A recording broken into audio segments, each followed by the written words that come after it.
পুষ্টিগুণ সমৃদ্ধ, ঝটপট তৈরি করে রাখলে 1 মাস ইজিলি খাওয়া যায়। ড্রাই ভর্তা রেসিপিটি আপনি যদি তৈরি করে রাখেন বা আমি যেভাবে করে রাখি 1 মাস ইজিলি খেতে পারি। 1 কেজি পরিমাণ বাদাম যখন ভাজা হয়ে আসবে তখন কালিজিরা, সাদা তিল, তিসি, সরিষা সব একসাথে দিয়ে আবার ভাজবো যতক্ষণ পর্যন্ত ভাজির সুগন্ধ না বেরোয়। যখন ভাজির সুগন্ধ বেরোয় যাবে তখন দিয়ে দিতে হবে মরিচ, বেরেস্তা, রসুনের বেরেস্তা, পেঁয়াজের বেরেস্তা সব দিয়ে আবার নেড়েচেড়ে গরম করব। গরম করার পরে যখন সব মচমচে ক্রিস্পি হয়ে যাবে তখন সামান্য লবণ দিয়ে দিব। লবণ দিয়েও তারপর আবার ভেজে নিতে হবে।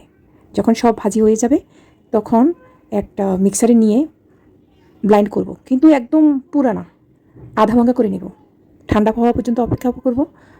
ঠান্ডা হওয়ার পরে ফ্রিজ আপ করে রাখলে অনায়াসে খেতে পারবেন যতদিন শেষ না হয়। কিন্তু খাওয়ার সময় একটু সরিষার তেল, কাঁচা পেঁয়াজ, ধনিয়া পাতা চটকিয়ে তার সাথে পাউডারটা মিশিয়ে, যদি মনে করেন ড্রাই বেশি একটু পানি দিবেন, অসাধারণ স্বাদ। গরম ভাত, ডাল আর এই ভর্তার রেসিপিটা অসাধারণ লাগে। যদি খিচুড়ির সাথেও খান তাও কিন্তু দারুণ লাগবে। একবার খাবেন বারবার খেতে চাইবেন। অসাধারণ ড্রাই এই ভর্তার রেসিপি আমি খুবই পছন্দ করি, তাই আপনাদের জন্য রেসিপিটা শেয়ার করলাম। আপনারা যদি পছন্দ করেন অবশ্যই কমেন্টস করে জানাবেন ভর্তার রেসিপিটা কেমন হলো। ধন্যবাদ সবাইকে।